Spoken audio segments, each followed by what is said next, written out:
যায়, মৃত্যুকে আলিঙ্গন করতে শিখে আল্লাহ পাক ওই জাতির বিজয় দিয়ে দেন। সাহাবায়ে কেরাম রিদওয়ানুল্লাহি তাআলা আলাইহিম আজমাইন লক্ষ লক্ষ মানুষের সামনে তারা যখন দাঁড়িয়েছেন, কাফের লক্ষ লক্ষ, সাহাবায়ে কেরাম মাত্র কয়েক হাজার। যখন দেখেছে কাফের একটা বললে পিছন থেকে 10টা নাই,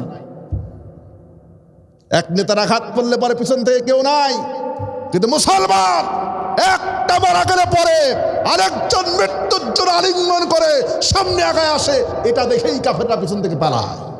মুহাম্মদ সাল্লাল্লাহু আলাইহি ওয়াসাল্লাম তিনি যখন নবুয়ত পেলেন, নবুয়ত পাওয়ার পরে আমি আল্লাহর নবীকে জিজ্ঞেস করেছি, ইয়া রাসূলুল্লাহ, ইয়া হাবিবাল্লাহ, যেদিন আপনি দুনিয়ায় এসেছিলেন আমি লক্ষ্য করেছি আপনি সিজদায় পড়ে ঠোঁটটা নাড়াচ্ছিলেন, কি জানি বলতেছিলেন, আমি তো বুঝি নাই।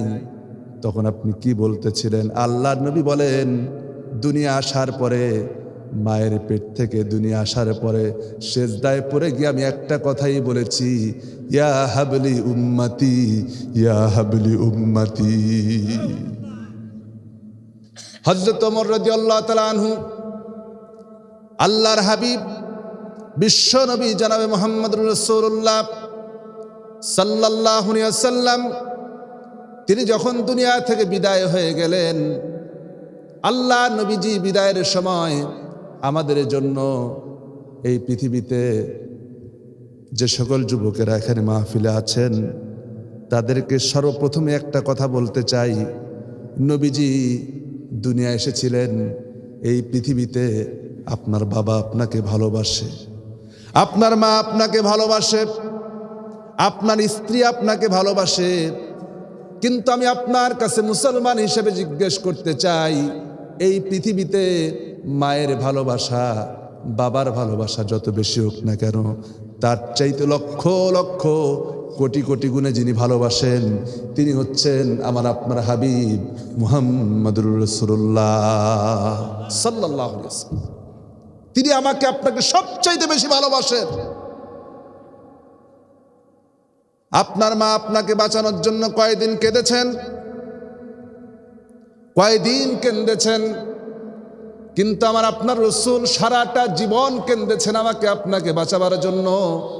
শুধু তাই নয়, কিয়ামতের দিন দুনিয়ার সমস্ত নবীরা যখন ইয়া নাফসি ইয়া নাফসি করতে থাকবে, সেদিন একমাত্র সুপারিশকারী হবেন আমার আপনার রাসূল বিশ্বনবী জনাবে মুহাম্মদুর রাসূলুল্লাহ সাল্লাল্লাহু আলাইহি ওয়াসাল্লাম। কিন্তু আমার ভাইয়েরা, এই পৃথিবীতে যেই সন্তান তার মাকে ভালোবাসে, অন্তত পক্ষে চেষ্টা করে যে মা মৃত্যুর সময় যে ওসিয়তটা করে সে ওসিয়তটা শোনার, ঠিক কিনা বলেন? অন্য হয়তো সারা জীবন মাকে দেখে নাই, কথা শোনে নাই, অন্তত পক্ষে মৃত্যুর সময় যে কথা বলে সে কথা শোনার জন্য চেষ্টা করে, মানার জন্য চেষ্টা করে। কেন করে? কারণ ওই যে ভালোবাসা, ভালোবাসার টানে অন্তত পক্ষে শেষ কথাটা মানতে চেষ্টা করে। এখন আমি আপনাদেরকে যেদিকে নিয়ে যেতে চাই তা হচ্ছে, মায়ের সামান্য ভালোবাসার কারণে মায়ের ওই ওসিয়তটা পালন করার জন্য সন্তান হিসেবে চেষ্টা করি, কিন্তু বাবাজিরা আমার, মায়ের চাইতে বাবার চাইতে লক্ষ লক্ষ গুণে যিনি ভালোবাসেন তিনি হচ্ছেন আমার আপনার নবী মুহাম্মদুর রাসূলুল্লাহ সাল্লাল্লাহু আলাইহি ওয়াসাল্লাম। তিনি যে জীবনের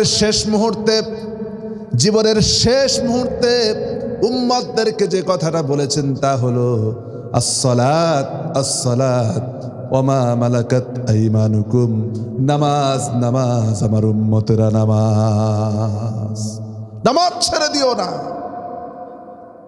শেষ ওসিয়ত রাসূল এটা করেছেন, শেষ কথা বলেছেন। আজকে মুসলমান, সে মুসলমান আসসালাত আদায় করে না। এর চাইতে দুঃখ আর কি হতে পারে মুসলমানদের জন্য? বাবাজিরা আমার, আল্লাহর হাবিব দুনিয়া থেকে বিদায় হয়ে গেলেন। হযরত ওমর রাদিয়াল্লাহু তাআলা আনহু তিনি তরবারি হাতে নিয়ে বাইরে দাঁড়িয়ে বলছেন, কেউ যদি বলে মুহাম্মদ সাল্লাল্লাহু আলাইহি ওয়াসাল্লাম দুনিয়া থেকে বিদায় হয়ে গিয়েছেন, তাহলে তারে আর আমি বাঁচায় রাখবো না, শরীর থেকে কল্লাটা আলাদা করে দেব। হযরত আবু বকর রাদিয়াল্লাহু তাআলা আনহু হযরত ওমরের সামনে গেলেন, কোরআনে কারীমের একখানা আয়াতে কারিমা তিলাওয়াত করে শোনায় দিলেন, ওয়ামা মুহাম্মাদুন ইল্লা রাসূলুন قد خلت من قبله الرسل। আয়াত কারিমা তিলাওয়াত করার সঙ্গে সঙ্গে হযরত ওমর রাদিয়াল্লাহু তাআলা আনহু তিনি চুপসে গেলেন, থেমে গেলেন। তিনি হযরত আবু বকরকে জড়ায় ধরে বলেন, ভাই আবু বকর, আমার মনে হলো এই আয়াতটা বুঝি এই মাত্র নাজিল হয়েছে। হযরত ওমর বলেন, আমি চলে গেলাম আল্লাহর নবীর কাছে। হুজুরের দেহটা পড়ে আছে, আল্লাহর নবীজি শুয়ে আছেন আয়েশার ঘরে।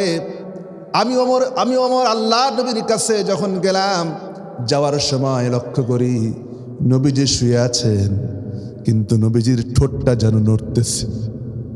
আমি চলে গেলাম আল্লাহর নবীর কাছে, হুজুরের ঠোঁট নড়ে কারণটা কি? হযরত ওমর বলেন, আমি যে আল্লাহর নবীজির মুখের কাছে যখন কানটা লাগাই দিলাম, তখনও শুনতে পেলাম নবীজি বলতেছেন, ইয়া হাবলি উম্মতি, ইয়া হাবলি উম্মতি, আয় আল্লাহ আমার উম্মতকে বাঁচায় দাও। তাহলে চিন্তা করেন যে রাসূল জন্মের সময় বললেন আমার আপনার কথা, মৃত্যুর সময় বললেন আমার আপনার কথা। শুধু তাই নয়, আশ-শিফা বিতারিফি হুকুকিল মুস্তাফা সিরাতের একখানা কিতাব, এই কিতাবের দ্বিতীয় খণ্ড, তার ভিতরে কাজী আয়াজ রাহমাতুল্লাহ আলাইহি একখানা হাদিস উল্লেখ করেছেন। তা হলো, তিনি বলেন, নবীজি বলেছেন, হায়াতি খায়রুল লাকুম ওয়াফাতি খায়রুল লাকুম আন তুরাদু আমালাকুম। আল্লাহ নবীজি বলেন, আমার বেঁচে থাকাটাও তোমাদের জন্য কল্যাণকর, আর আমার ওফাতটাও তোমাদের জন্য কল্যাণকর। আল্লাহ নবীজি বলেন, আনতুরাদু আমালাকুম, ও আমার উম্মতেরা রে, দুনিয়ায় তোমরা যত আমল করো, যাই করো না কেন, আমি যখন দুনিয়া থেকে বিদায় হয়ে যাব, আমার উম্মতের সমস্ত আমলগুলি ফেরেশতার মাধ্যমে রব্বুল আলামিন আমার সামনে পেশ করে দেবে। ফেরেশতা দিয়া আমার সামনে যখন আমলগুলি পেশ করা হবে, আবার উম্মত যদি ফাহুয়া খায়রুল লাকুম ফাহামিদতুল্লাহ, আমার উম্মত যদি ভালো কাজ করে, তাহলে আমি কবরে শুয়ে শুয়ে রব্বুল আলামিনের শুকর আদায় করব। ওয়াহুয়া শাররুল লাকুম ফাস্তাগফিরতুল্লাহ, আর আমার উম্মত যদি অপরাধ করে ফেলে, গুনাহ করে ফেলে, ছোটখাটো গুনাহ যদি হয়ে যায়, আর উম্মত হিসেবে যদি বাঁচতে পারে, আমি মুহাম্মদ সাল্লাল্লাহু আলাইহি ওয়াসাল্লাম কবরে শুয়ে শুয়ে আমার ওই উম্মতের জন্য আল্লাহর কাছে ক্ষমা প্রার্থনা করব। এই পৃথিবীতে আল্লাহকে পাককে সচক্ষে দেখার সাধ্য কারো আছে?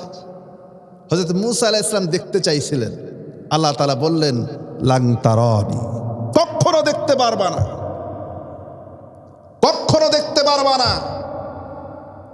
কিন্তু আমার আপনার রাসূলকে আল্লাহ তাআলা এত ভালোবাসলেন, এত মহব্বত করলেন, তিনি তাকে সরাসরি আরশে আজিমে ডেকে নিয়ে গেলেন। যেরকম আল্লাহু আকবার, হুজুরকে আল্লাহ পাক আরশে আজিমে নিলেন। আর দিলেনটা কি? আমরা মনে করি যে শুধুমাত্র বুঝি নামাজ, 5 ওয়াক্ত নামাজ দেওয়া হয়েছে, আমরা এতটুকুন জানি না। না, নবী করিম সাল্লাল্লাহু আলাইহি ওয়াসাল্লামকে আল্লাহ রাব্বুল আলামিন মেরাজের রাত্রিতে 3টা উপহার দিয়েছেন। জোরে বলেন, কয়টা? আরো জোরে, জোর হলো না। 3টা উপহার দিয়েছেন আল্লাহ রাব্বুল আলামিন তার হাবিবকে।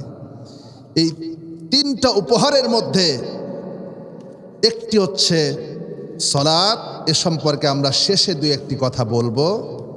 আরেকটি হচ্ছে সূরাতুল বাকারা। কোন সূরা? সূরাতুল বাকারার শেষ 2টি আয়াত এই মেরাজের রাত্রিতে আল্লাহ তাআলা তার রাসূলকে দিয়েছেন। সুবহানাল্লাহ বলেন। আর 3 নম্বরে দিলেন সূরা বানী ইসরাইলের, সূরা বানী ইসরাইল। এ সূরার মধ্যে আল্লাহ রাব্বুল আলামিন ইসলামী সমাজের জন্য, একটি সুন্দর সমাজ গঠন করার জন্য 14টি নীতিমালা আল্লাহ সুবহানাহু ওয়া তাআলা মুসলমানদের জন্য দিয়েছেন। তাহলে কয়টা হলো? 3টা। একটা নামাজ, 2 নম্বরে সূরা বাকারার শেষ 2টি আয়াত, আর 3 নম্বরে সূরা বানী ইসরাইলের মুসলমানদের জন্য 14টা নীতিমালা। তাহলে কয়টা হলো? এই 3টা জিনিস আল্লাহ তাআলা মেরাজের রাত্রিতে তার রাসূলকে নিজের কাছে ডেকে নিয়ে উপহার হিসেবে দিয়েছে। সূরা বাকারার শেষ 2টি আয়াত সম্পর্কে হযরত আলী কাররামাল্লাহু ওয়াজহাহু তিনি বলেছেন যে মুসলমান নিজেকে মুসলমান বলে পরিচয় দেয়, অথচ ঘুমাতে যাওয়ার সময় রাতের বেলা সে ঘুমাতে যায় আর আয়াতুল কুরসি এবং সূরা বাকারার শেষ 2টি আয়াত পড়ে না, এটা আমি বিশ্বাস করি না। কত বড় ফজিলত! রাতের বেলায় ঘুমাতে যাওয়ার সময় কোনো মানুষ যদি দরজার কাছে দাঁড়ায় আয়াতুল কুরসি তিলাওয়াত করে, আল্লাহ রাব্বুল আলামিন ওই ঘর থেকে শয়তানের সম্পূর্ণ ওয়াসওয়াসা থেকে আল্লাহ পাক ঘরটাকে হেফাজত করে দেন। আমরা পারি না? পারেন না আয়াতুল কুরসি? শুধু এটাই না, নবীজি বলেছেন আমার কোন উম্মত যদি 5 ওয়াক্ত নামাজের পরে আয়াতুল কুরসি যদি তিলাওয়াত করে, তাহলে ওই বান্দার জন্য রব্বুল আলামিনের কাজ হবে একটাই, ওই বান্দা যখন দুনিয়া থেকে বিদায় হয়ে যাবে আল্লাহ পাক সঙ্গে সঙ্গে তাকে জান্নাতুল ফেরদাউস দান করে দেবে। একটু পড়ি পড়েন, আল্লাহু লা ইলাহা ইল্লা হুয়াল হাইয়ুল কাইয়্যুম লা তা'খুযুহু সিনাতুন ওয়ালা নাওম লাহু মা ফিস সামাওয়াতি ওয়া মা ফিল আরদ من ذا الذي يشفع عنده إلا بإذنه يعلم ما بين أيديهم وما خلفهم ولا يحيطون بشيء من علمه إلا بما شاء وسع كرسيه السماوات والأرض ولا يؤوده حفظهما وهو العلي العظيم الله أكبر। এটা পড়বেন, যারা পারেন না মুখস্থ করে নেবেন। এরপরে সূরা বাকারার শেষ 2টি আয়াত, এইটি আল্লাহ রাব্বুল আলামিন এই মেরাজের রাত্রিতে দান করেছেন। শুধু তাই না, হাদিস শরীফে এসেছে এই শেষ 2টি আয়াত শুধু কোরআনে কারিমে না, এটা ছিল কোরআনে কারিমের সূরাতুল ফাতিহা, সূরা বাকারার শেষ 2টা আয়াত এবং সূরা মুলক। এই 3টা জিনিস তাওরাতে ছিল, জাবুরে ছিল, ইনজিলে ছিল, এমনকি রব্বুল আলামিন এটাকে কোরআনে কারিমেও দান করেছে। আমার বাবাজিরা, আল্লাহ রাব্বুল আলামিন আয়াতে কারিমার মধ্যে কি বলেছেন আমরা একটু জানার চেষ্টা করি। আল্লাহ কি দিলেন, কি এমন মেসেজ দিলেন নিজের কাছে ডেকে নিয়ে, আমাদের জন্য কি উপহারটা দিলেন নিজের কাছে ডেকে নিয়ে, এটাকে একটু চিন্তা করেন। আল্লাহ তো ইচ্ছা করলে পরে অন্যান্য আয়াতে কারিমার মতো দুনিয়াতেও দিতে পারতেন, নিজের কাছে নিয়ে কেন দিলেন? এটার গুরুত্ব আছে না নাই? জোরে বলেন, আছে না নাই? আছে। আমার বাবাজিরা, আল্লাহ রাব্বুল আলামিন বলছেন আমানার রাসূলু বিমা উনজিলা ইলাইহি মির রাব্বিহি ওয়াল মুমিনুন। আল্লাহু আকবার। আল্লাহ রাব্বুল আলামিন বলেন আমানার রাসূলু, রাসূলগণ ঈমান এনেছেন, বিমা উনজিলা ইলাইহি মির রাব্বিহি, আল্লাহর পক্ষ থেকে তাদের উপরে যা কিছু নাজিল করা হয়েছে তার উপরে ঈমান এনেছেন। শুধু রাসূলগণ ঈমান আনেন নাই, ওয়াল মুমিনুন, এবং মুমিনরাও তার উপরে ঈমান এনেছে। মুমিনরাও কি করেছে? ঈমান এনেছে। কুল্লুন আমানা বিল্লাহি ওয়া মালাইকাতিহি ওয়া কুতুবিহি ওয়া রুসুলিহি, এবং প্রত্যেকেই ঈমান আনতেছে আল্লাহর প্রতি, ফেরেশতাদের প্রতি, কিতাবের প্রতি এবং রসুলদের প্রতি। লা নুফাররিকু বাইনা আহাদিম মির রুসুলি, আরে কথা তারা বলে, ঈমানদার যারা হয় তারা কথা বলবে যে আমরা কোন রসুলগণের মধ্যে কোনো পার্থক্য সূচিত করি না। সব রসুলকে আল্লাহ পাক সব প্রেরিত হয়েছেন কার পক্ষ থেকে? আল্লাহর পক্ষ থেকে সব রসুল এসেছেন, নাকি নিজে নিজেই কেউ দাবি করেছেন আমি রসুল? হ্যাঁ, সব রসুল আল্লাহর পক্ষ থেকে। হ্যাঁ, তবে রসুলদের মর্যাদার মধ্যে মত পার্থক্য ছিল। কিভাবে? এক এক রসুলের মর্যাদা আল্লাহ পাক এক এক রকম দিয়েছেন। সব রসুলের মর্যাদা কি সমান? সব রসুলের মর্যাদা সমান? সমান। আমার কথা কি বুঝতে কষ্ট হচ্ছে আপনাদের? তাহলে একটু হা না বইলেন। আমি তাফসীর মাহফিলে এসে কিসসা কাহিনী বলা অভ্যাস আমার নাই। যতটুকুন সম্ভব কোরআন সামনে আছে, কোরআন নিয়েই কথা বলবো ইনশাআল্লাহ। হয়তো অনেক সময় কিসসা কাহিনী বললে পরে কান সুখ হয়, একটু মজা লাগে, ভালো শুনতে, উপকার হয় না, ফায়দা হয় না। বাবাজিরা আমার, কোন দিক থেকে সমস্ত রাসূলগণ এক, কোন দিক থেকে পার্থক্য করি না? একটা হচ্ছে সমস্ত রাসূলদেরকে আল্লাহ রাব্বুল আলামিন তিনটা জিনিস দিয়েছেন। এমন কোন রাসূল নাই যাদেরকে তিনটা জিনিস দেওয়া হয় নাই। এক নম্বরে দিলেন মুজিজা। কি দিয়েছেন বলেন? মুজিজা দিয়েছেন। সমস্ত নবীদেরকে মুজিজা দেওয়া হয়েছে, রাসূলদেরকে মুজিজা দেওয়া হয়েছে। দুই নম্বরে আল্লাহ পাক দিয়েছেন ওহী দিয়েছেন, আল্লাহর পক্ষ থেকে ওহী নাজিল হয়েছে। আর তিন নম্বরে এই পৃথিবীতে আল্লাহ রাব্বুল আলামিন যত নবী এবং রসুল প্রেরণ করেছেন, সমস্ত রসুলদেরকে আল্লাহ পাক পৃথিবীর শ্রেষ্ঠ মানুষ বানিয়েছেন, শ্রেষ্ঠ চরিত্রবান বানিয়েছেন। রসুলদের চাইতে শ্রেষ্ঠ চরিত্রের মানুষ পৃথিবীতে আর আসে নাই, ভবিষ্যতেও আসবে। তারা ছিলেন সবচাইতে শ্রেষ্ঠ মানুষ, শ্রেষ্ঠ চরিত্রের অধিকারী, অথচ তারা পৃথিবীতে নির্যাতিত, নিপীড়িত, নিষ্পেষিত হয়েছেন কি হন নাই? হয়েছে। এদিক থেকে নবীদের মধ্যে কোনো পার্থক্য নাই। আল্লাহ আফসোস করে বলেছেন, ইয়া হাসরাতান আলাল ইবাদি মা ইয়াতিহিম মির রাসূলিন ইল্লা কানু বিহি ইস্তাহজিউন। আল্লাহু আকবার। আল্লাহ রাব্বুল আলামিন আফসোস করে বলেছেন, আফসোস বান্দার উপরে, এমন কোন রাসূল দুনিয়ায় পাঠাই নাই, এমন কোন নবী দুনিয়ায় পাঠাই নাই যার উপরে তৎকালীন সমাজ, তৎকালীন রাষ্ট্র, তৎকালীন ক্ষমতাধররা, তৎকালীন বিত্তশালীরা তাদের উপর অত্যাচার করে নাই, নির্যাতন করে নাই, নিপীড়ন করে নাই। যাদেরকেই পাঠিয়েছি তাদের উপরেই তারা নির্যাতন করেছে, নিপীড়ন করেছে, নির্যাতন স্টিমরোলার চালিয়েছে, দেশ থেকে তাড়িয়ে দিয়েছে, এমনকি দেশ থেকে তাড়াবার জন্য ষড়যন্ত্র করেছে। ঠিক কিনা বলেন? আজকেও যারা সেই রাসূলদের উত্তরসূরি যারা, আজকে তাদেরকেও দেশ থেকে তাড়িয়ে দেওয়ার জন্য ষড়যন্ত্র করা হয় কি হয় না বলেন? হয়। কথায় কথায় বলে যে দেশ থেকে তাড়িয়ে দিব, দেশেই রাখবো। দেশ কি তোমার বাবা? বাবাজিরা আমার, আল্লাহ রাব্বুল আলামিন এরপরে বলছেন, ইমানদারদের বৈশিষ্ট্য বর্ণনা করেছেন। আল্লাহ পাক বলেন, ওয়াকালু সামি'না ওয়া আতা'না। ইমানদারের বৈশিষ্ট্য হলো, মুমিন বান্দার বৈশিষ্ট্য হলো, আমরা তো সকলেই ইমানদার। সকলেই কি বলেন?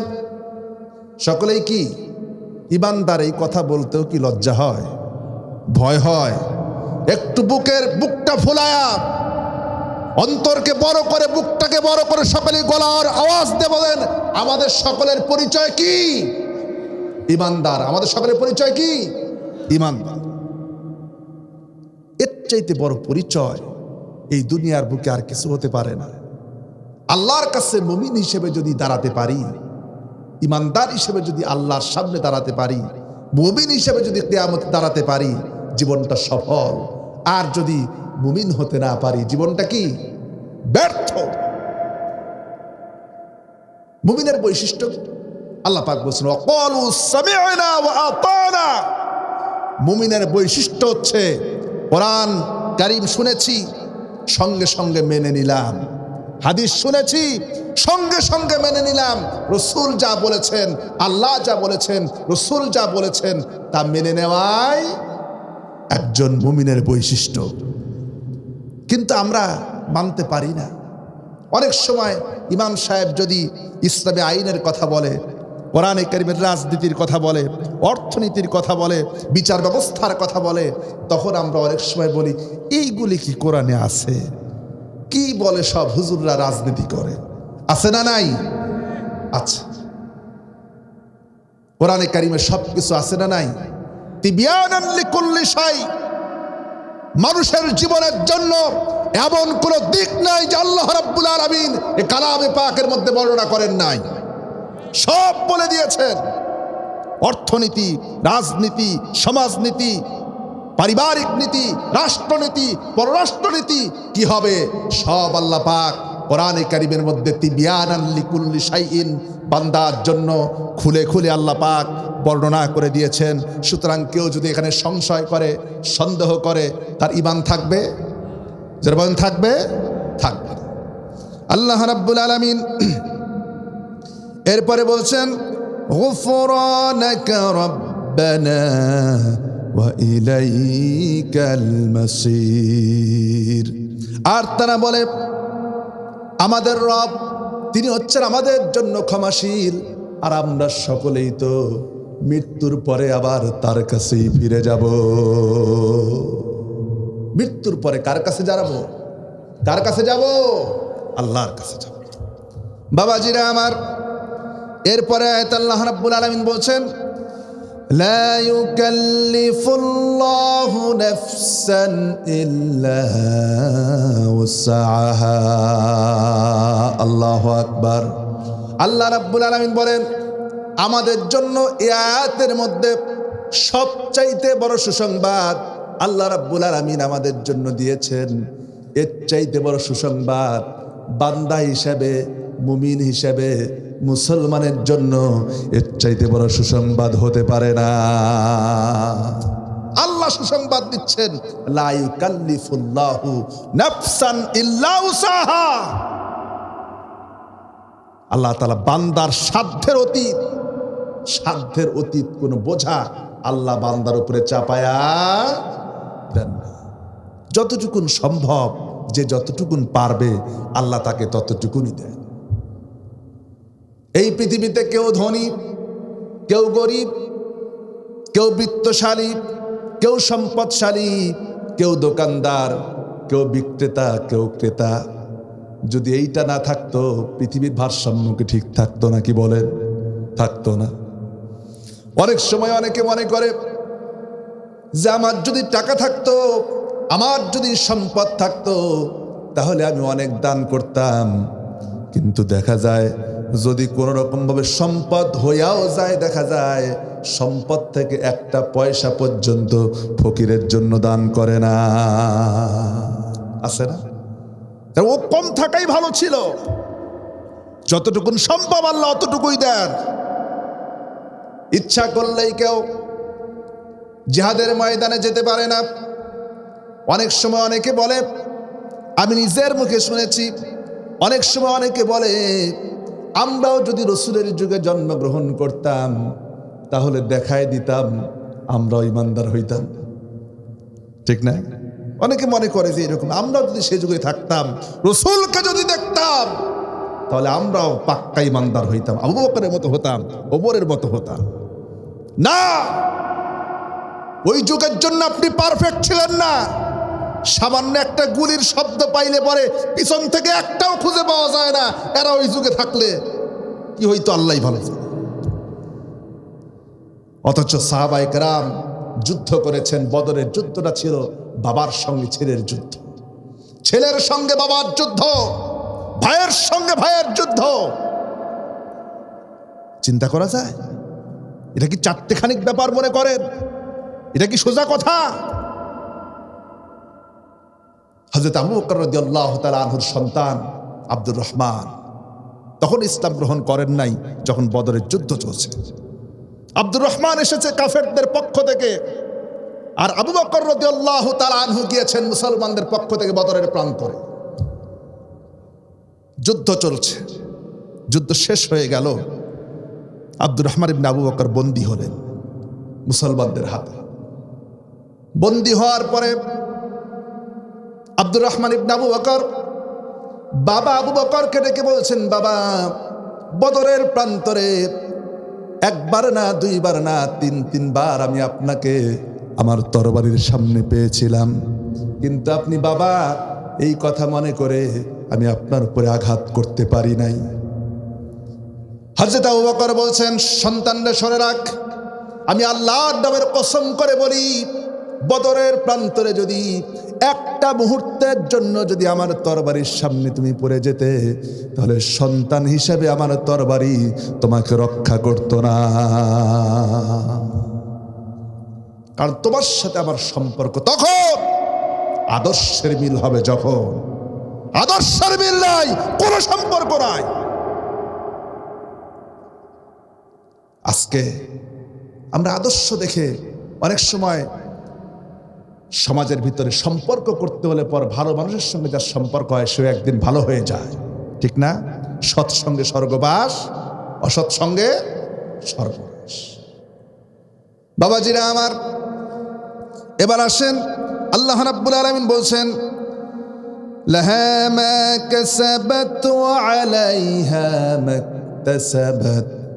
আপনি যতটুকুন করবেন, যা করবেন, যতটুকুন আমল করবেন, যতটুকুন ভালো কাজ করবেন, রব্বুল আলামিন সেই অনুযায়ী আপনাকে প্রতিদান দেবে। কমও দেবেন না, বেশিও দেবেন না। এই যে জমিনের উপরে বসে আছি, আমরা যে জমিনের উপরে বসে আছি, একটু মগজটা খাটান, একটু কানটা খাড়া করে দেন, একটু চিন্তার জন্য চিন্তার খোরাক দিচ্ছি আপনাকে। এই যে জমিনের উপরে বসে আছি, আমার আপনার জন্য এই জমিনের চাইতে বড় সাক্ষী কিন্তু দুনিয়ায় আর নাই। আপনি মনে করতে পারেন একজন বান্দা ভালো কাজ করুক আর মন্দ কাজ করুক, আকাশে যায় করে না, জমিনের উপরেই করে। কোথায় করে? এই জমিনের উপরেই করে। নামাজ পড়ি কোথায়? জমিনের উপরে। এই যে বসে আছি, আল্লাহ পাকের কালাম শুনছি, আল্লাহ পাকের জিকির শুনছি, এটা কোথায় করছি? এই জমিনের উপরেই করতেছি। আবার একজন এই মুহূর্তে আমরা কোরআনে কারীম থেকে কথা শুনছি, আবার কেউ আছে রাস্তায় দাঁড়ায় ডাকাতি করতেছে, আছে না নাই? আছে। সে কোথায় দাঁড়ায় করতেছে? জমিনের উপরে। আবার যেই লোকটা চাঁদাবাজি করে, গুন্ডামি করে, মানুষকে কষ্ট দেয়, নির্যাতন করে, নিপীড়ন করে, কোথায় থেকে করে? এই জমিনের উপর থেকে করে। আল্লাহ রাব্বুল আলামিন যখন এই জমিনকে শেষ করে দেবেন, আল্লাহ পাক বলেন, ইযা যুলজিলাতিল আরদু জিলজালাহা। এই পৃথিবীকে এমন এক ঝাঁকুনি দেওয়া হবে, প্রবল এক কম্পন সৃষ্টি করা হবে। এই প্রবল কম্পনের ভিতরে এই জমিনের উপরে যত খবর আছে, রব্বুল আলামিনের দুনিয়ার ভিতরে মানুষ যে যা করেছে কিয়ামত পর্যন্ত, জমিন সমস্ত কথাগুলি সেদিন বলতে থাকবে। ইয়াউমা ইদিন তুহাদ্দিসু আখবারাহা। সব খবর এই জমিনে জমা আছে। কি আছে? সব খবর এই জমিনে জমা আছে। বাবাজিরা আমার, আমি আপনি যখন মরে যাব, দুনিয়া থেকে যখন বিদায় হয়ে যাব, তখন আমাকে রাখা হবে কোথায়? এই জমিনেই রাখা হবে। একটু চিন্তা করেন, মগজটাকে এবার খাটান। এই জমিনের উপরে যদি আপনি ভালো কাজ করেন, আপনার আমল যদি ভালো হয়, আপনার কাজ যদি ভালো হয়, জমিন যেহেতু সব জানে, এজন্য জমিন আপনার সঙ্গে সেই রকম ব্যবহার করবে। আপনার জমিনের উপরে আমল যদি ভালো হয়, জমিন আপনার সঙ্গে ভালো ব্যবহার করবে। আর জমিনের উপরে আমলটা যদি খারাপ হয়ে যায়, জমিনের ব্যবহার আপনার সঙ্গে ওই রকম হবে। একটা জিনিস চিন্তা করে যদি জীবন চালাতে পারেন, আল্লাহর কসম কালকে থেকে কোনো অপরাধ করতে পারবেন। যে আমি জমিনের উপরে চলছি, এই জমিনের উপরে আমার চলাফেরা জমিন সব দেখছে। আমি বলার পরে জমিনের ভিতরে আমাকে রাখা হবে। আমি যেমনটা করব, যে ব্যবহার জমিনের উপর থেকে করব, যে আচরণ জমিনের উপর থেকে করব, আমার আমল যেমন হবে, কবরে যাওয়ার পরে আমার সঙ্গে জমিনের ব্যবহারটাও তেমন হবে। এটা যদি কেউ চিন্তা করে, বলেন সে কি অপরাধ করতে পারবে? গুনাহ করতে পারবে? আল্লাহর নাফরমানি করা যাবে? যাবে। বাবাজিরা আমার, খারাপ লাগতেছে? চলবে আলোচনা? বাবাজিরা আমার, আল্লাহ রাব্বুল আলামিনের পরে বলছেন, বান্দাকে দোয়া শিখাচ্ছেন, আমাদেরকে দোয়া শিখাচ্ছেন। আল্লাহ পাক বলেন, বান্দারে দোয়া কর, রব্বানা লা তুআখিযনা ইন নাসিনা আও আখতানা। আল্লাহু আকবার। আল্লাহ রাব্বুল আলামিন বলেন, আল্লাহ মেরাজের রাত্রিতে তাম পৃথিবীর মানুষের জন্য আল্লাহ দোয়া শিখাই দিলেন, বান্দারে দোয়া কর, রব্বানা লা তুআখিযনা, আয় আল্লাহ আমাকে ধরো না, আমার অপরাধগুলিকে ধরো না। যে অপরাধগুলি আমার অজান্তে, যে অপরাধগুলি হয়ে যায়, আমার ভুল থেকে যে অপরাধগুলি হয়ে যায়, মানুষ তো অনেক সময় না জেনেও অন্যায় করে ফেলে, করে কিনা কন? না জেনে করে। আল্লাহ রাব্বুল আলামিন দোয়া করতে বলছেন, বান্দারে দোয়া কর, রব্বানা লা তুআখিযনা ইন নাসিনা। বান্দারে দোয়া কর, রব্বুল আলামিন আমার অজান্তে যে অপরাধগুলি হয়ে গেছে, আমার না জানা সত্ত্বেও যে ভুলগুলি আমি করে ফেলেছি, রব্বুল আলামিন এই ভুলের জন্য কিয়ামতের দিন আমাকে জবাবদিহি করো না। তারপরে দোয়া করো, রব্বানা ওয়ালা তাহমিল আলাইনা ইসরান কামা হামালতাহু আলাল্লাযীনা মিন ক্বাবলিনা। রব্বুল আলামিন আমার উপরে এমন কোনো বোঝা চাপাই দিও না, এমন কোনো পরীক্ষা আমাকে করো না। আমি তো দুর্বল ইমানদার, আমি তো খুবই দুর্বল তোমার বান্দা। আয় আল্লাহ, বড় বোঝা সহ্য করতে পারবো না। বড় কোনো পরীক্ষা আসলে পরে পরীক্ষায় হয়তো উত্তীর্ণ হতে পারবো না। হঠাৎ করে আমরা যেমন ইমানদার, আমাদের ইমানের যে অবস্থা, আপনি বলেন বড় কোনো পরীক্ষা যদি আল্লাহর পক্ষ থেকে এসে যায়, তাহলে আমাদের দ্বারা উত্তীর্ণ হওয়া সম্ভব নাকি? সম্ভব না।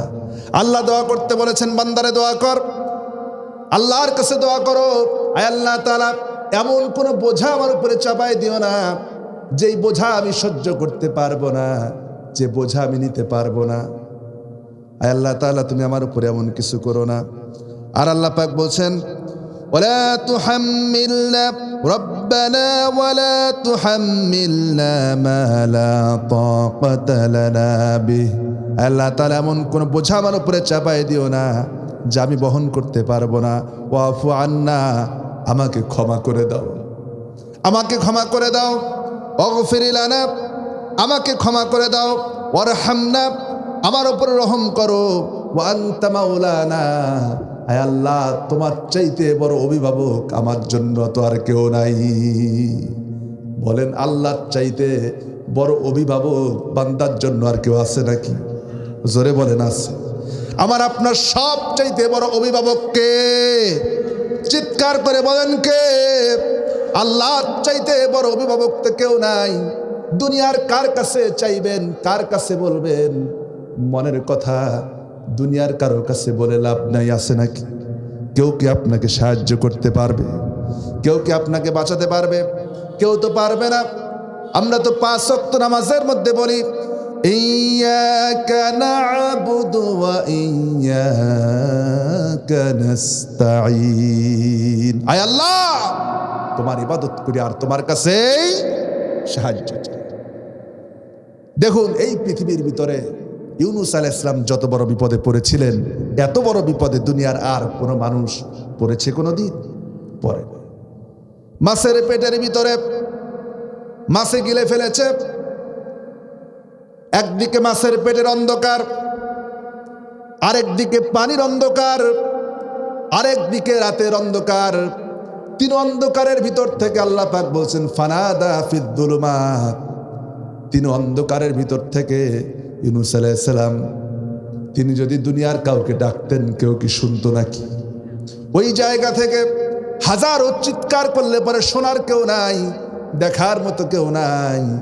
ওই সময় ইউনূস আলাইহিস সালাম স্মরণ করলেন আল্লাহ রাব্বুল আলামিনকে, মাছের পেটের ভিতর থেকে চিৎকার দিলেন, লা ইলাহা ইল্লা আনতা সুবহানাকা ইন্নী কুনতু মিনাল যালিমিন। যারা পারেন পরের সবাই আমার সাথে, লা ইলাহা ইল্লা আনতা সুবহানাকা ইন্নী কুনতু মিনাল যালিমিন। লা ইলাহা ইল্লা আনতা, আল্লাহ তুমি ছাড়া কোনো ইলাহ নাই, তুমি ছাড়া কেউ নাই। এমন একটা জায়গা আসছি, আল্লাহ তুমি ছাড়া কেউ নাই। সুবহানাকা, তুমি সর্বময় ক্ষমতার অধিকারী, ক্ষমতার আধার, ভূত পবিত্র। ইন্নী কুনতু মিনাজ যালিমিন, আয় আল্লাহ আমি আমার নফসের উপরে জুলুম করেছি, আমারে বাঁচাও। আল্লাহ পাক কি ডাক শুনেন নাই? ডাক শুনেছেন কিনা? ডাক শুনেছেন। শুধু ডাক শুনেন নাই, আল্লাহ রাব্বুল আলামিন বলেন ফাস্তাজাবনা লাহু ওয়া নাজ্জাইনাহু মিনাল গাম্মি ওয়া কাযালিকা নুনজিল মুমিনিন। আল্লাহু আকবার। আল্লাহ রাব্বুল আলামিন বলেন আমি ইউনূসের ডাক শুনলাম আর তাকে মাছের পেটের ভিতর থেকে বাঁচায় দিলাম। শুধু ইউনূসকে বাঁচালাম না, ও দুনিয়ার মুমিনেরা শোনো, ওয়া কাযালিকা নুনজিল মুমিনিন।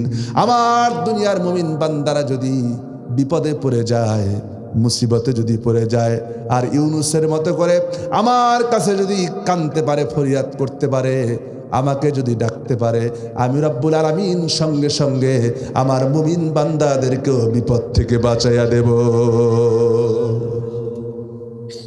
বাবাজিরা আমার, এই জন্য পৃথিবীর মানুষের জন্য শ্রেষ্ঠতম অভিভাবককে, মুমিনদের যে শ্রেষ্ঠ অভিভাবক আল্লাহ, আল্লাহ রাব্বুল আলামিন অন্য জায়গায় বলেছেন আল্লাহু ওয়ালিয়ুল্লাযীনা আমানু ইউখরিজুহুম মিনাদ-দুলুমাতি ইলান-নূর। আল্লাহু আকবার।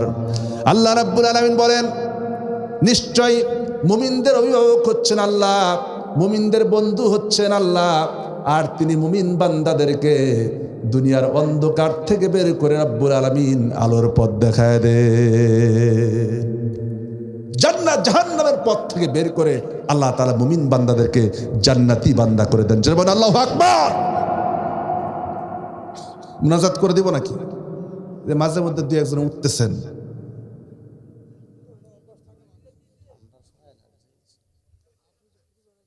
কুয়াশা পড়ছে মনে হয় নাকি? বাবাজিরা আমার,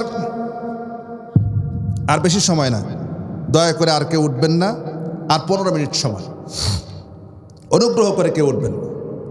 বাবাজিরা আমার, আল্লাহ রাব্বুল আলামিন বলছেন এরপরে দোয়া করো, ফানসুরনা আলাল কওমিল কাফিরিন। আয় আল্লাহ আমাকে দুনিয়ার সমস্ত কাফেরদের উপরে বিজয় দান করো। যাবেন আল্লাহু আকবার। এই দোয়া আল্লাহ পাক শিখাচ্ছেন, দান করেছেন কোন রাত্রিতে? মেরাজের রাত্রিতে। আয় আল্লাহ দোয়া করছি সমস্ত কাফের কুফরি শক্তির উপরে আল্লাহ মুসলমানদেরকে বিজয় দান করো। আজকে তাম পৃথিবীতে আজ কুফরি শক্তি মুসলমানদের উপরে চড়াও হয়ে বসেছে, ঠিক কিনা বলেন? আজকে মুসলমানদের সংখ্যা পৃথিবীতে কম না বেশি? মুসলমানদের সংখ্যা পৃথিবীতে কম না বেশি? বেশি। আল্লাহর হাবিব একটা হাদিস শোনাই, হাদিসটা খুব মনোযোগ দিয়ে শোনেন। আল্লাহর হাবিব সাহাবীদের সামনে বললেন, আমার সাহাবীরা, এমন একটা সময় আসবে, এমন একটা জামানা আসবে, যখন মুসলমানদেরকে তামাম পৃথিবীর সমস্ত কাফের বেঈমানেরা তাদেরকে নেকড়ে যেমন করে তার শিকারীকে আক্রমণ করে, তামাম পৃথিবীর কাফের বেঈমানেরা মুসলমানদেরকে ওইভাবে করে আক্রমণ করবে। সাহাবায়ে কেরাম বলেন, ইয়া রাসূলুল্লাহ, ইয়া হাবিবাল্লাহ, ওই সময় কি মুসলমানদের সংখ্যা কি কম হবে নাকি? নবীজি বললেন, না, তোমরা এখন যত আছো তার চাইতে মুসলমানদের সংখ্যা হবে অনেক অনেক বেশি।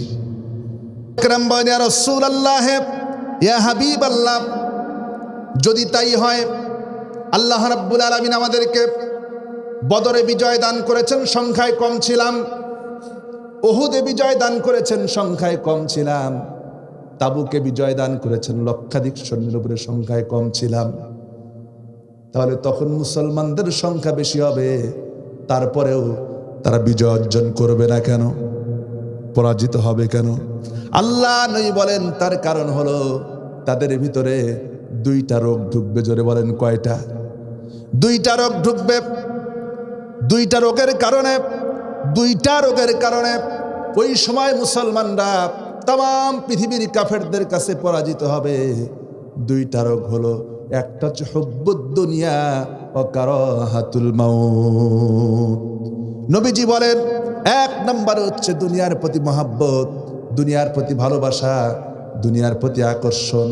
আজকে মুসলমান দুনিয়ার প্রতি মহাব্বত বেশি না পরকালের প্রতি বেশি? দুনিয়ার প্রতি মহাব্বত বেশি। দুনিয়ায় কিভাবে বাঁচবো, দুনিয়ায় কয়েকদিন সব ছোট্ট একটা সময় বাঁচার জন্য আমার আপনার যত পেরেশানি, এই পেরেশানি একটা মুহূর্তের জন্য মুসলমান কবরের চিন্তা করে না। আপনি আমি চিন্তা যদি করি, হাসরের ময়দান যেটি কায়েম হবে, সেই দিন আল্লাহ পাক একটা দিন হবে 50,000 বছরের সমান। কতদিন? 50,000 বছর। 50 আলফা সানাতি মিম্মা তাউদ্দুন। তোমরা যেভাবে করে দুনিয়ার দিনগুলি, বছরগুলি, মাসগুলি গণনা করো, এই অনুরূপ ভাবে কিয়ামতের একটা দিন হবে তোমাদের 50,000 বছরের সমান। জোরে বলেন আল্লাহু আকবার। সেদিন বিচার হবে। আমি খাতা কলম নিয়ে বসে হিসাব করেছি, আমি আমার হিসাব করা কথা বলছি, বানায় কথা বলছি। খাতা কলম নিয়ে বসে হিসাব করে দেখেছি, একটা মানুষ যদি এই দুনিয়ায় 60 বছর বাঁচে, কত বছর? আমাদের বাংলাদেশের সাধারণত মানুষ এর মধ্যেই একটা গড় আয়ু থাকে। 60 বছর যদি বাঁচে, তাহলে সেই লোকটা কিয়ামতের একটা দিনের তুলনায় দুনিয়ায় হায়াত পায় মাত্র 1 মিনিট 43 সেকেন্ড। কতক্ষণ? 1 মিনিট 43 সেকেন্ড। হাসরের একটা দিনের তুলনায় আপনি দুনিয়ায় 60 বছর বাঁচলে পরে আপনি হাসরের দিনের তুলনায় বাঁচেন মাত্র 1 মিনিট 43 সেকেন্ড। একটু মাথার ভিতরে কথাটা ঢুকায় দেন, মাথার মগজ দিয়ে চিন্তা করেন, ভাবেন। যদি কোনো মানুষ 100 বছর বাঁচে, 100 বছর তো কয়জন বাঁচে? পুরা কেশবপুর খুঁজলে পরে, মনিরামপুর খুঁজলে পরে 100 বছর হায়াত পেয়েছে এরকম লোক 2-4টা খুঁজে পাওয়া এখন কঠিন। এখন বেঁচে আছে, ঠিক না? 100 বছর যদি কেউ বাঁচে, তাহলে সে আখিরাতের জীবনের তুলনায়, ওই একটা দিনের তুলনায় দুনিয়ায় হায়াত পায় 2 মিনিট 53 সেকেন্ড।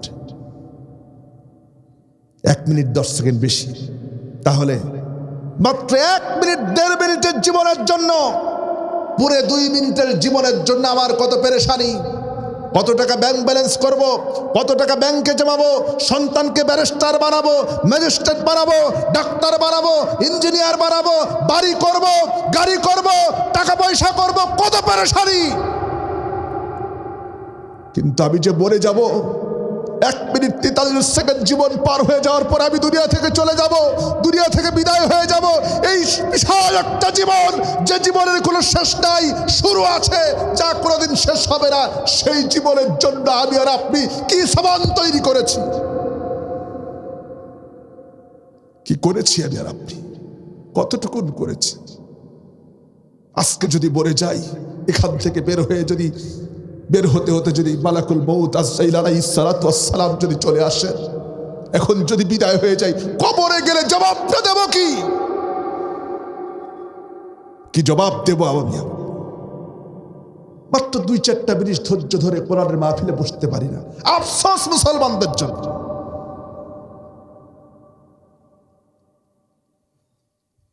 এতটুকুন সময় আমার ধৈর্য কুলায় না। একটু চিন্তা করে জীবনটা চালান, একটু চিন্তা করেন ভাইরা আমার, একটু চিন্তা করেন বাবাজিরা আমার। আল্লাহ রাব্বুল আলামিন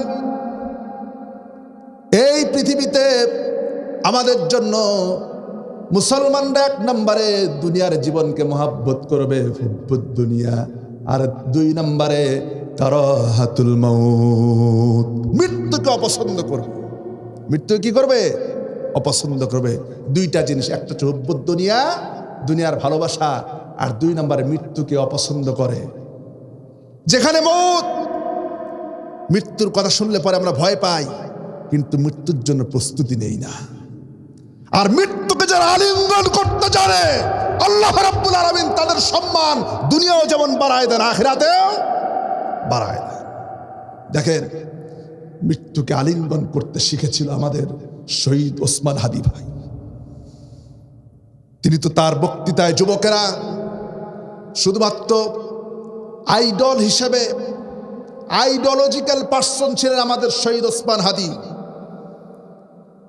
যুবকদের জন্য আইডল মানতে হলে এমন ব্যক্তিদেরকেই মানো যিনি মৃত্যুকে আলিঙ্গন করতে শিখেছেন।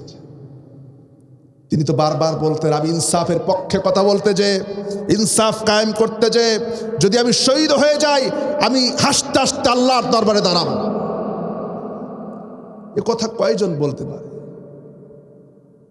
কয়জন মুফাসসির আছে, কয়জন মুফতি আছে? আমার মতো হুজুর দাম আছে নাকি এগুলা? আল্লাহ পাক, আল্লাহর কবুলিয়াত না থাকলে পরে হয় না। আল্লাহ এমন ভাবে কবুল করেছেন যে যাই বলুক না কেন আল্লাহ তাকে কবুল করেছেন।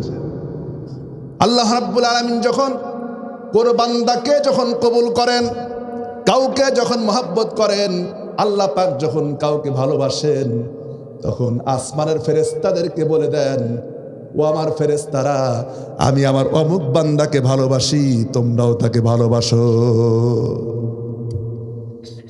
আসমানের ফেরেশতারা দুনিয়ার সমস্ত সৃষ্টির কাছে ছড়িয়ে দেয়, ও দুনিয়ার সৃষ্টিকুল, আল্লাহ রাব্বুল আলামিন অমুক বান্দাকে ভালোবাসেন, তোমরাও তাকে ভালোবাসো।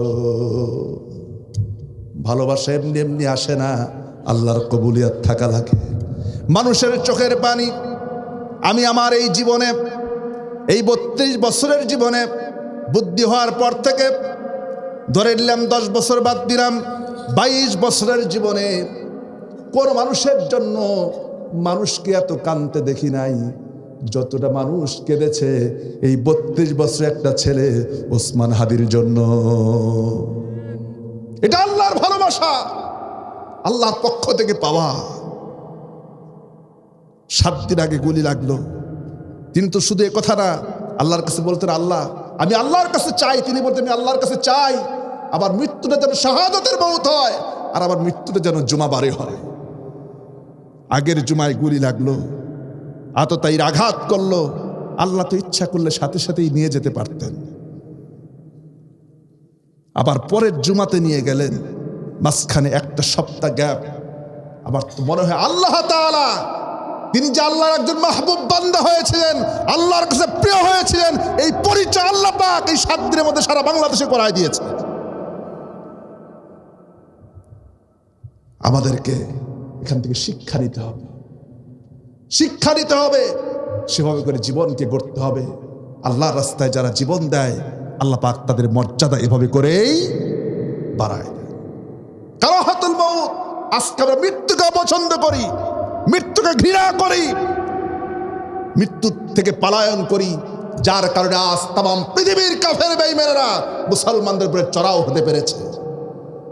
ওই যে এক পুলিশ বলেছিল স্বরাষ্ট্রমন্ত্রীর কাছে যায়, স্যার একজন মারি পালায় যাও তো দূরের কথা, সামনে ওরা আরো আগায় আসে। বিজয় এমনি আসে না। যখন মানুষ মৃত্যুকে ভুলে যায়, মৃত্যুকে আলিঙ্গন করতে শিখে, আল্লাহ পাক ওই জাতির বিজয় দিয়া দেয়। সাহাবায়ে কেরাম রিদওয়ানুল্লাহি তাআলা আলাইহিম আজমাইন লক্ষ লক্ষ মানুষের সামনে তারা যখন দাঁড়িয়েছেন, কাফের লক্ষ লক্ষ, সাহাবায়ে কেরাম মাত্র কয়েক হাজার। যখন দেখেছে কাফের একটা বললে পিছন থেকে 10টা নাই, এক নেতার আঘাত পড়লে পরে পিছন থেকে কেউ নাই, কিন্তু মুসলমান একটা মারা গেলে পরে আরেকজন মৃত্যুর জন্য আলিঙ্গন করে সামনে আগায় আসে, এটা দেখেই কাফেররা পিছন থেকে পালায়। এর নাম মুসলমান। কিন্তু সেই চরিত্র, সেই মাধুর্য দুনিয়ার ভালোবাসার কারণে, দুনিয়ার মহাব্বত কলিজার ভিতরে এমনভাবে ঢুকেছে, যার কারণে এটা আমাদের মধ্যে নাই। এজন্য আজ পৃথিবীর প্রতিটি প্রান্তরে প্রান্তরে, প্রতিটি রন্ধে রন্ধে আজ মুসলমানরা মার খাচ্ছে, ঠিক কিনা বলেন? সুতরাং মুসলমান হিসেবে, ইমানদার হিসাবে আমাদের প্রত্যেকের কলিজার ভিতরে শাহাদাতের তামান্না থাকা লাগবে। কি থাকা লাগবে? শাহাদাতের তামান্না থাকা লাগবে। আল্লাহর নবীজি বলেছেন, যেই মুসলমানের মনের ভিতরে, কলিজার ভিতরে শাহাদাতের মৌতের কামনা করে না, আল্লাহর নবীজি বলেন তার মৌত হবে মুনাফিকের মৌত। কিসের মৌত? আমরা কি মুনাফিক হয়ে মরতে চাই? বাবাজিরা আমার, এবার আসেন, আমরা আলোচনা করছিলাম আল্লাহ রাব্বুল আলামিন তার হাবিবকে কাছে ডেকে নিয়ে 3টা উপহার দিলেন। তার মধ্যে সূরা বাকারার শেষ 2টি আয়াত, ঠিক কিনা বলেন? এটা বললাম। আর এটার আরেকটা ফজিলত আছে, আমি আপনাদেরকে বলি। আরেকটা ফজিলত হলো, অনেকেই অভিযোগ করেন, হুজুর তাহাজ্জুদ পড়তে চাই কিন্তু রাতের বেলায় উঠতে পারি না, জাগা পাই না, এমন ঘুম আসে, ঠিক না হুজুর? এমন ঘুমাইলে আর চোখে দেখি না, ফজর পার হয়ে যায় তারপর উঠতে পারি না। এই আয়াত কারিমার আরেকটা ফজিলত হলো যে আপনি যদি রাতের বেলায় সূরা বাকারার শেষ 2টি আয়াত তিলাওয়াত করে নিয়ত করেন যে আল্লাহ আমাকে তাহাজ্জুদের সময় বা রাত 3টার সময় আমাকে জাগা পাওয়াই দিও, বা রাত 3:30টার সময় আমাকে জাগ্রত করে দিও, এই আয়াত পরে নিয়ত করবেন, 100% আপনি ওই সময় জাগা পাবেন, আল্লাহ জাগ্রত করাই দিবেন। এই আয়াতের এটা একটা ফজিলত। যে সময় নিয়ত করে ঘুমাবেন ওই সময় জাগবো, ওই নিয়ত করে পড়বেন এই 2টি আয়াতে কারিমা, ঠিক ঠিক ওই সময় আল্লাহ তাআলা আপনাকে জাগ্রত করে দেবেন, অ্যালার্ম ঘড়ির মতো কাজ করবে। সুবহানাল্লাহ বলেন। কিন্তু জাগ্রত হওয়ার পরে যখন আলিশামি করে আবার ঘুমান, তাহলে তো কিছু করার নেই। আমাদের অভ্যাস তো হলো জাগা ঠিকই পাই, কিন্তু সময় তো এখনো আছে, এখনো 1 ঘন্টা সময়, তাহাজ্জুদ আরো 10 মিনিট পরে উঠলেও হবে। এই যে 10 মিনিট চোখ বুঝতে কিসের তাহাজ্জুদ, ফজরও পার হয়ে যায়, শয়তান পাইছি সুযোগ, ঠিক কিনা বলেন? এই সুযোগ শয়তানকে দেওয়া যাবে না। আর আল্লাহ রাব্বুল আলামিন সূরা বনী ইসরাঈলের ভিতরে আল্লাহ পাক যে নীতিমালাগুলি দিয়েছেন, আমরা খুব সংক্ষিপ্ত সময়ের ভিতরে একটা একটা করে বলে শেষ করব। 1 নম্বর, আল্লাহ রাব্বুল আলামিন বলেন, وَقَضَى رَبُّكَ أَلَّا تَعْبُدُوا إِلَّا إِيَّاهُ وَبِالْوَالِدَيْنِ إِحْسَانًا। আল্লাহ রাব্বুল আলামিন এই পৃথিবীর মুসলমানদের জন্য 1 নম্বরে নীতিমালা দিলেন। এই মেরাজের রজনীতে 1 নম্বরে যেটা দিলেন, এই 14টার মধ্যে 1 নম্বর হলো যে বান্দা আল্লাহ ছাড়া আর কারো গোলামি করবে না। গোলামি হবে কার? আল্লাহ ছাড়া কারো সামনে মাথা নত করা যাবে? কোন শক্তির সামনে মাথা নত করা যাবে? যাবে না। দুনিয়ার কাউকে ভয় করে না মুসলমান, একমাত্র কে ছাড়া? আল্লাহ ছাড়া কাউকে ভয় করে। কারণ দুনিয়ার কোন শক্তি আমার কোনো উপকারও করতে পারে না, কোনো ক্ষতিও করতে পারে না। ঈমান তো এই জিনিস, যখন মনে করে যে আমার পৃথিবীর সমস্ত শক্তি যদি এক জায়গায় হয়ে যায় আর আল্লাহ যদি না চান, তাহলে তাম পৃথিবীর সমস্ত শক্তি এক জায়গায় হয়েও আমার একটা পশমেরও ক্ষতি কেউ করতে পারবে না। এর নাম ঈমান। আর যদি তাম পৃথিবীর সমস্ত শক্তি মিলে যদি আমার উপকার করার জন্য চেষ্টা করে আর আল্লাহ যদি আমার উপকার না চান, তাহলে পৃথিবীর সমস্ত শক্তি মিলেও আমার কোনো উপকার করতে পারবে না। এই চিন্তা যখন আসবে, ঈমান যখন তৈরি হবে, তখন ইবাদতের মধ্যেও মজা পাবে, ওই ইবাদত কবুল হবে। আর 2 নম্বরে ওয়াবিল ওয়ালিদাইনি ইহসানা, মুসলমানদের জন্য দায়িত্ব হলো তারা তাদের পিতামাতার সঙ্গে ভালো ব্যবহার করবে। কি করবে? পিতামাতার সঙ্গে ভালো ব্যবহার, পিতামাতার খেদমত করবে, তাদের সঙ্গে উত্তম আচরণ করবে। এমনকি হাদিস শরীফে এসেছে মা বাপ যদি সন্তানকে তার সমস্ত সম্পদ থেকে বঞ্চিত করে, সমস্ত সম্পদ থেকে কি করে? বঞ্চিত করে, তবুও সেই মা বাপকে শিকায়াত করা যাবে না, গালি দেওয়া যাবে না, তবুও সেই মা বাপের খেদমত করা লাগবে। এটা হচ্ছে সন্তানের জন্য দায়িত্ব। সে যে আপনাকে বঞ্চিত করেছে বাবা মা, এটার জন্য আল্লাহ বিচার করবেন। কি করবেন? আল্লাহ বিচার করবেন, কিন্তু আপনার দায়িত্ব আপনাকে পালন করে যাওয়া লাগবে। বাবাজিরা আমার, আপনারা তো জানেন হযরত আবু হুরায়রা রাদিয়াল্লাহু তাআলা আনহু ইসলাম গ্রহণ করার পরে বাড়ি থেকে ফিরে এসে আল্লাহ নবীজির সামনে বসে কাঁদতেছেন। নবীজি হযরত আবু হুরায়রাকে বলেন, আবু হুরায়রা কান্দো কেন? হযরত আবু হুরায়রা বলেন, ইয়া রাসূলুল্লাহ, ইয়া হাবিবাল্লাহ, মা আমাকে মেরেছেন, এই জন্য কাঁদতেছি।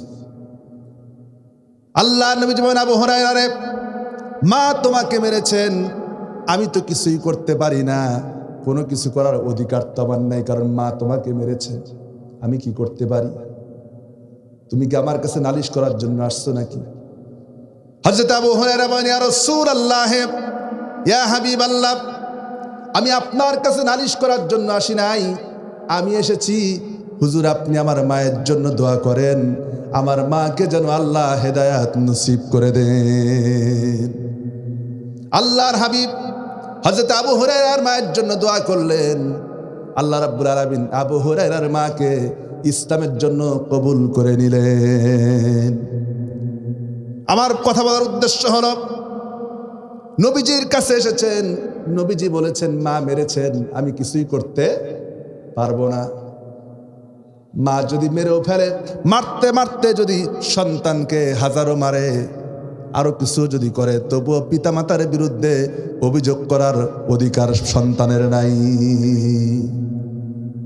শুধু তাই না, আল্লাহ রাব্বুল আলামিন বলছেন, ইম্মা ইয়াবলুগান্না ইনদাকাল কিবারা আহাদুহুমা আও কিলাহুমা ফালা তাকুল লাহুমা উফফিন ওয়ালা তানহারহুমা وَقُلْ لَهُمَا قَوْلًا كَرِيمًا। আল্লাহু আকবার। আল্লাহ রাব্বুল আলামিন বলেন, ইম্মা ইয়াবলুগান্না ইনদাকাল কিবারা আহাদুহুমা,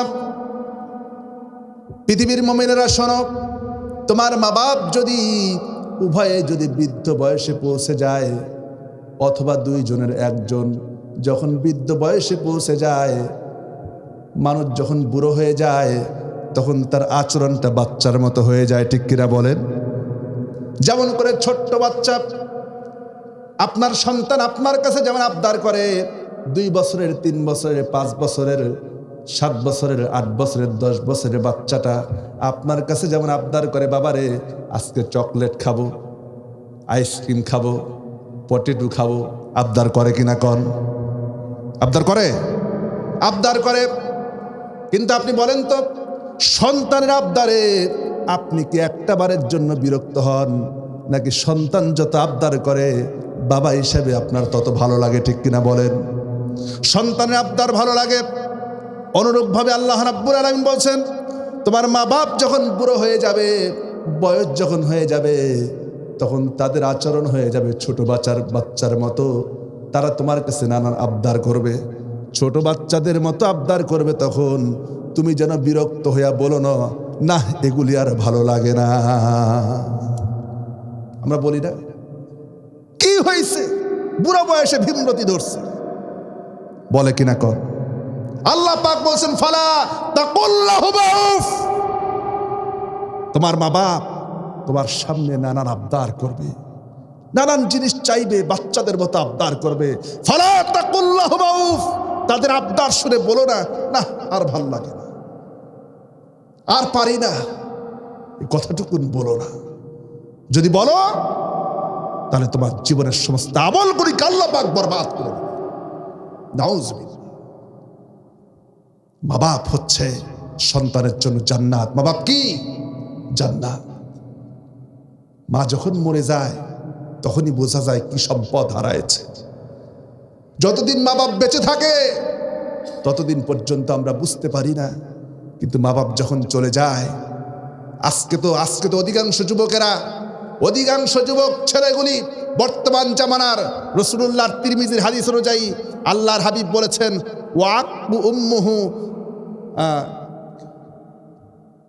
ওয়াতাআত ইমরাতুহু ওয়াকবু উম্মুহু, অর্থাৎ পুরুষগুলি স্ত্রীর গোলাম হবে আর মা বাপের সঙ্গে খারাপ ব্যবহার করবে। আজকের অধিকাংশ পরিবারগুলিতে অবস্থা তাই কিনা বলেন? বউ যা বলে তাই করে। এটা করে পুরুষের পুরুষত্ব না। তুমি একজন ছেলে মানুষ, একজন পুরুষ কখনো বউয়ের কথায় চলে না, ঠিক কিনা বলে? বউ যা বলবে, বউ যদি বলে যে তোমার মারে দেখতে পারবো না, দেখা যায় আস্তে আস্তে আর আমাদের বউরা এমন নারী জাতি, এমন ছলনাময়ী, যারা কি না করতে পারে। এই পৃথিবীতে নারীদের ফিতনা হচ্ছে সবচেয়ে বড় ফিতনা। কিসের ফিতনা? নারীদের ফিতনা। আল্লাহর নবীজি বলেছেন, আল্লাহর হাবিব বলেছেন, আমার উম্মতের জন্য নারী জাতির চাইতে বড় ফিতনা আমি আর কিছু রেখে যাই নাই। নারীরা হচ্ছে সবচেয়ে বড় ফিতনা বলা হয়েছে। বনি ইসরাইল জাতি ধ্বংস হয়েছিল নারীদের ফিতনার কারণে। এরা এমন ছলনাময়ী, একদিনে তো আপনাকে মা বাপ থেকে আলাদা করবে না। দিনে দিনে আজকে এই অভিযোগ, কালকে ওই অভিযোগ, তোমার মা আমার সাথে এই করছে, অমুক দিন এই করছে, তমক করছে। নানান দিন একটি পুরুষ মানুষকে একটি নারী কণ্ঠে যখন বলতে থাকে, অভিযোগগুলি করতে থাকে, সেই অভিযোগের সঙ্গে শুধু ওই নারীর কণ্ঠ থাকে না, শয়তান ওটাকে আরো মধুময় করে দেয়। কারণ শয়তান তো চায় না তুমি জান্নাতি হও।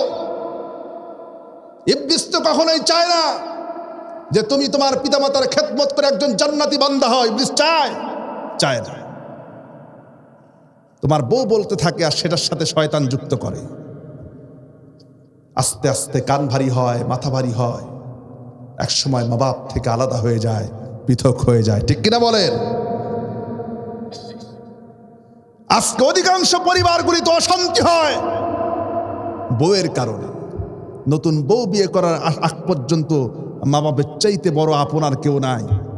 যেই বিয়ে করলো, সন্তানকে বিবাহ করাইলো, বউ আসলো, আস্তে আস্তে পরিবারের ভিতরে অশান্তি শুরু হয়ে গেল, ঠিক কিনা বলেন? আর এই অশান্তি শুরুর পিছনে সবচাইতে বড় দায়ী আমার রিসার্চ অনুযায়ী যেই বউ বিয়ে করানো হয় ওই বউয়ের মা প্রধান দায়ী, ঠিক কিনা বলেন? কারণ যেই মেয়েটা আসলো সেই মেয়ে প্রথম অভিযোগটা কার কাছে করে কন্ত? মায়ের কাছে অভিযোগ করে। আর মাও বলে, আমার মেয়েকে দিয়ে ওই বাড়িতে কাজ করাবে, এই জন্য মেয়ে বিয়ে দিছি, এই জন্য মেয়ে বড় করেছি।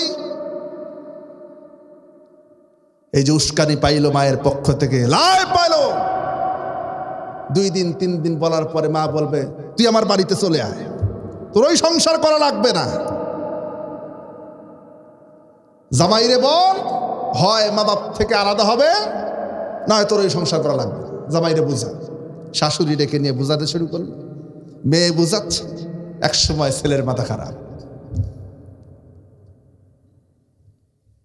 অধিকাংশ পরিবারগুলিতে অশান্তি হয় মেয়ের মায়ের কারণে। কারণ অধিকাংশ মেয়ের মাগুলি সন্তানকে ভালোবাসেন, নিজের ছেলের বউ দিয়ে সব করাবে, অসুবিধা নাই, কিন্তু নিজের মেয়ে কিছু করতে পারবে না। ছেলের বউয়ের বেলা 16 আনা, আর নিজের মেয়ের বেলা 8 আনাও না। বাবাজিরা আমার, পর্দার মায়েরা বোনেরা যারা বসে আছেন, আমি আপনাদেরকে পায়ে ধরে অনুরোধ করব, মেয়েকে, আপনার সন্তানকে, আপনার কন্যা সন্তানকে এটা শেখাবেন ছোটবেলা থেকে যে খবরদার, তোমার দায়িত্ব হলো আমার বাড়ি থেকে যখন চলে যাবা তখন তোমার স্বামী যিনি হবেন তার মাই হবে তোমার আসল মা। সেটাই হবে তোমার আসল মা। আমার কাছে কোনো অভিযোগ করতে পারবা না, আমাকে কিছুই বলতে পারবা না, তাহলে সংসারের মধ্যে শান্তি হবে। প্রথম দিনেই যদি মেয়ে যদি ফোন করে মায়েরে বলে, মারে আমি আর এই স্বামীর ভাত খাবো না, এত অত্যাচার করে এত কাজ করায়, মা যদি বলে ভাত খাবি না তো মুড়ি খা,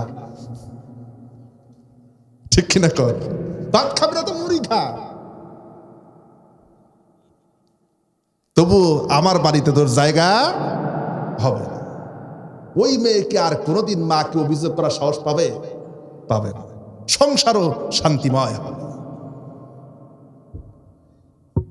আর আমার পুরুষ ভাইয়েরা, যুবকেরা, তোমাদেরকে বলছি, আল্লাহর হাবিব বলেছেন, এই পৃথিবীতে আল্লাহর পক্ষ থেকে গজব আসার একটা কারণ হলো যখন পুরুষেরা নারীর গোলামি করবে, স্ত্রীর গোলামি করবে, আর মায়ের সঙ্গে দুর্ব্যবহার করবে, রব্বুল আলামিন ওই সমাজের ভিতরে গজব দিয়া দিবে, গজব আসবে, আযাব আসবে আল্লাহর পক্ষ থেকে। আমাদের নবী করিম সাল্লাল্লাহু আলাইহি ওয়াসাল্লাম মেরাজের রাত্রিতে যখন মেরাজে গেলেন, জাহান্নাম ভ্রমণ করার জন্য গেলেন, জিবরাইল নিয়ে গেলেন। আল্লাহর হাবিব দেখলেন জাহান্নামে অধিকাংশ কারা? নারীরা। আল্লাহ নবীজি হযরত জিবরাইলকে ডেকে বলেন, ভাই জিবরাইল, নারীরা অধিকাংশ জাহান্নামে কেন? হযরত জিবরাইল বলেন, ইয়া রাসূলুল্লাহ, ইয়া হাবিবাল্লাহ, নারীরা অধিকাংশ জাহান্নামী হওয়ার কারণ হলো তারা তাদের স্বামীর কুফরি করে। কি করে? স্বামীর কুফরি করে। আর কুফরিটা কি জিনিস? কুফরি হচ্ছে যে আপনি স্ত্রীর যখন যা প্রয়োজন সব চাহিদা পূরণ করেন। লিপস্টিক দরকার লিপস্টিক দেন, আইলানা দরকার আইলানা দিচ্ছেন, চিরুনি দরকার চিরুনি কিনে দেন, তেল দরকার তেল কিনে দেন, যখন যা দরকার, শাড়ি দরকার শাড়ি দিচ্ছেন, গহনা দরকার গহনা কিনে দেন। কিন্তু সারা জীবন দেওয়ার পরে সব সময় আপনি দিলেন, কোনো সময় অস্বীকার করলেন না। কিন্তু একদিন যদি অভাবে পড়ে যায়, পকেটে টাকা নাই, হঠাৎ করে দাবি করছে যে আমারে 500 টাকার একটা শাড়ি কিনে দেওয়া লাগবে, মনে করেন ছোট দাবি, বড় না, ছোট্ট দাবি করছে যে একটা শাড়ি পছন্দ হয়েছে কিনে দেওয়া লাগবে। যদি বলে দেখো এই মুহূর্তে আমার কাছে টাকা নাই, এই দাবি তুমি এখন করো না, পরে দিব, তখন মুখ এমন গোমরা করে, তুমি আমার জীবনে কিছুই দিলা না, তোমার ঘরে এসে জীবনে সুখটাই পাইলাম না। আছে না নাই? আছে। সারা জীবনের যত কিছুই দিলেন, একটা দিন না দেওয়ার কারণে সব অস্বীকার। তোমার ঘরে এসে জীবনে শান্তি পাইলাম না, সুখ পাইলাম না, কত কিছু যে করে।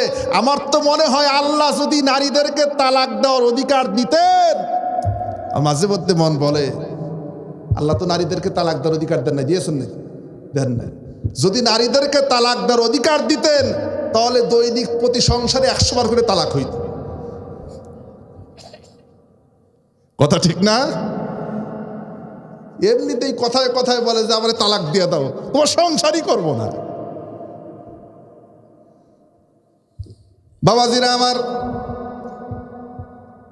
স্বামীর এই যে মায়েরা বোনেরা, স্বামীর কোনো কিছুকে অস্বীকার করবেন না, সব সময় স্বামীর প্রশংসা করবেন, কৃতজ্ঞতা আদায় করবেন। যতটুকুন দিতে পারে এতটুকুনের মধ্যে কৃতজ্ঞ হবেন। কারণ এই কারণেই স্বামীর কুফরি করার কারণে, স্বামীর দেওয়াকে অস্বীকার করার কারণে আল্লাহ রাব্বুল আলামিন ওই নারীর প্রতি নারাজ হয়ে যান। আর কিয়ামতের দিন অধিকাংশ নারীদেরকে এই কারণে জাহান্নামে যাওয়া লাগবে।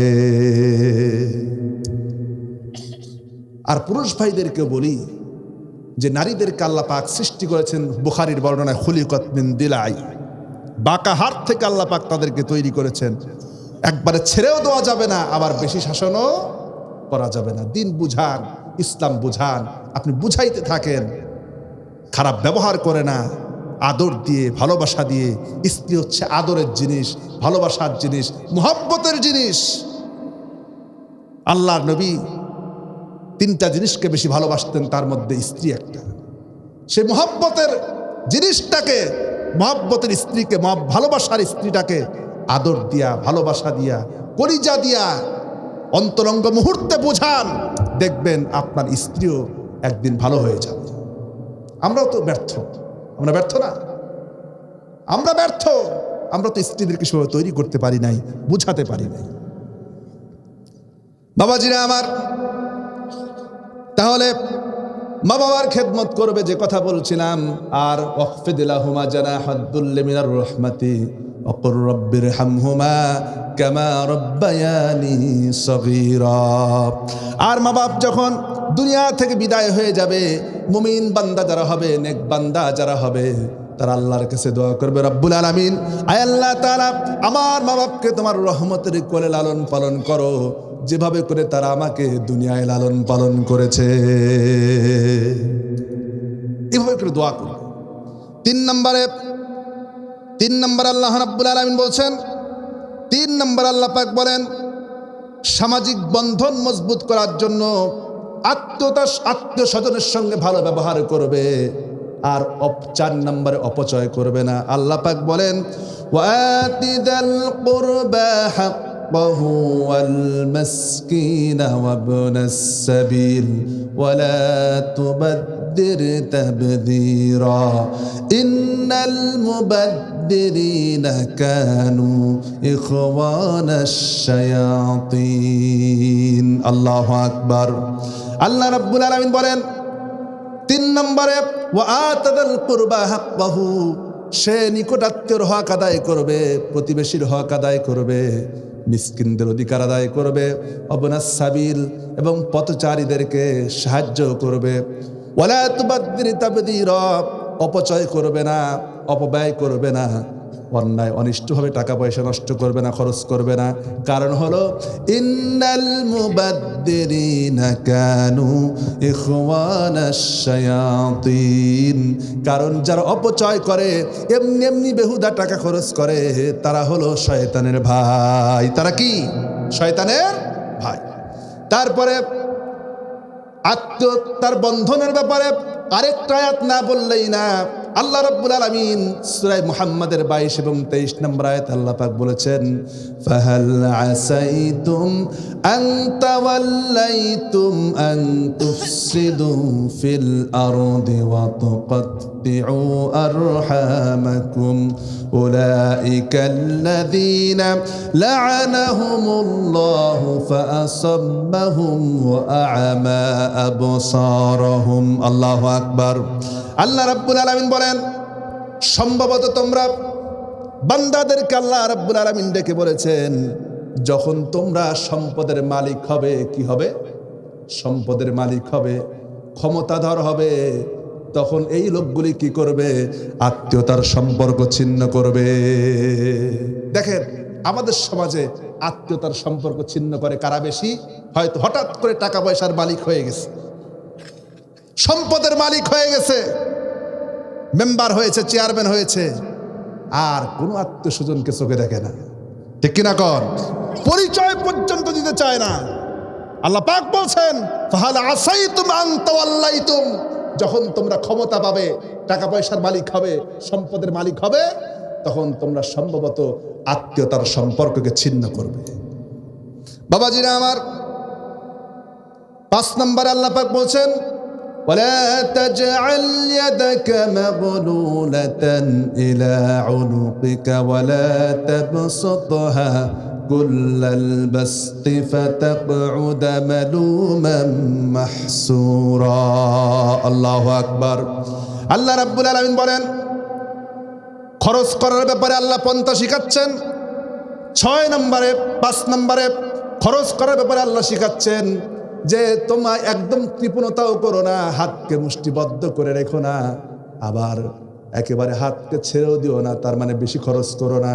কারণ একেবারে হাতকে মুষ্টিবদ্ধ করে রাখলে পরে আল্লাহ অসন্তুষ্ট হয়ে যাবেন, আর যদি হিসাব না করে যদি খরচ করো তাহলে তুমি বিপদে পড়ে যাবে, ঠিক কিনা কোন? হিসাব করে খরচ করো, আবার কৃপণতাও করো না, এই দুইটার মধ্যে ভারসাম্য রক্ষা করো। আর 6 নম্বরে আল্লাহ পাক বলছেন, আল্লাহ পাক বলেন ইন্না রাব্বাকা ইয়াবসুতুর রিজকা লিমান ইয়াশাউ ওয়া ইয়াকদির ইন্নাহু কানা ইবাদিহি খাবীরাম বাসীরা। আল্লাহ পাক বলেন তোমার রব যার জন্য ইচ্ছা যতটুকুন দরকার, যাকে যতটুকুন রিজিক দরকার ততটুকুন দিয়েছেন, কাউকে সম্পদ বেশি দিয়েছেন, কাউকে কম দিয়েছেন, এইটা নিয়ে মন খারাপ করো না। যার যতটুকুন যোগ্যতা আল্লাহ সেই অনুযায়ী তাকে সম্পদ দান করেন, এটা তো সেই প্রথমেই ওই সূরা আলোচনার মধ্যে বলেছিলাম, ঠিক না? যতটুকুন দরকার আল্লাহ ততটুকুন দেন, এই জন্য মন খারাপ করো না। 7 নম্বরে সন্তানদেরকে হত্যা করো না। ولا تقتلوا أولادكم خشية إملاق نحن نرزقكم وإياكم। আল্লাহ পাক বলেন রিজকের ভয়ে সন্তানদেরকে হত্যা করো না। অর্থাৎ আজকে সন্তানদেরকে তো হত্যা করা হয় না, মাঝখান থেকে জন্ম নিয়ন্ত্রণ গ্রহণ করা হয়, ঠিক কিনা বলেন? জন্ম নিয়ন্ত্রণ করা মুসলমানদের জন্য হারাম। আজকে ইহুদিরা দেখেন